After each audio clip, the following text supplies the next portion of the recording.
Former President Donald Trump was up early this morning to share his reaction to Fulton County's 98-page, 41-count indictment. Large, complex, detailed, but irrefutable report on the presidential election fraud, which took place in Georgia, is almost complete and will be presented by me at a major news conference at 11 a.m. on Monday of next week in Bedminster, New Jersey. Based on the results of this conclusive report, all charges should be dropped against me and others. There will be a complete exoneration. If you, like me, are wondering just how conclusive this report will be, it is worth remembering that Mr. Trump has done this before. Last summer, after the January 6th committee released its findings, Trump issued a 12-page report that he claimed offered proof of election cheating.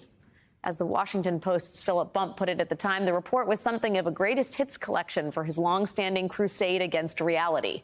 Peppered with expected pejoratives against the January 6th committee, it is revealing not for what it says about the election, but for what it says about Trump. He demonstrates no ability to discern fact from fiction about the election results, but also shows no interest in trying to draw such a distinction. Joining me now to discuss this is David Plouffe, former White House senior advisor under President Obama. David, thanks for being here. You know, what strikes me about the strategy here is, as we get these indictments, we are given a very, full illustration of the outrageous but very coordinated strategy Trump employed when he was still in the Oval Office. And you contrast that as allegedly and apparently illegal as that was. There were a lot of people involved in it.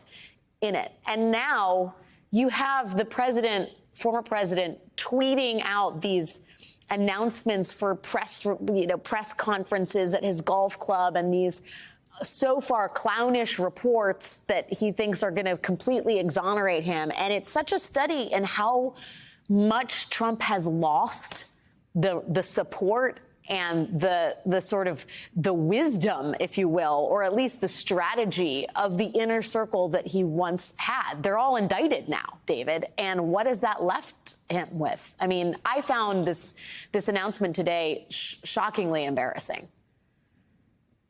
Yeah, well, Alex, it's an insult to brain trusts to call Trump's gang of, conspirators a brain trust. But even that group has been splintered. And, Trump has largely been all tactics, no strategy. This, again, is probably not, serving the word tactic well.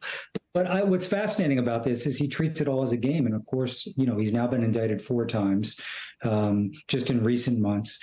A racketeering charge, no matter the subject, is never a laughing matter. My sense is you can tell by his reaction that he understands that perhaps this is the most serious of all of them to date, which is saying something.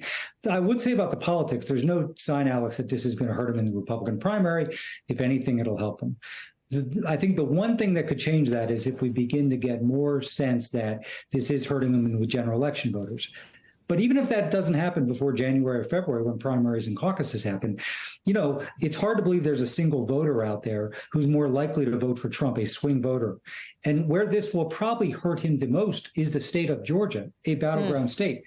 Hard to conceive of any scenario where Donald Trump can win the White House if he doesn't get Georgia's 16 electoral votes. So that, to me, is maybe the most from a political standpoint, the most interesting thing to watch is where this happened, where the alleged crimes occur, where this is going to get a lot of coverage. Even if that hurts him 0.5% or 1% more than it hurts him, like in Wisconsin or Arizona, it could be a decisive set of voters in the next election.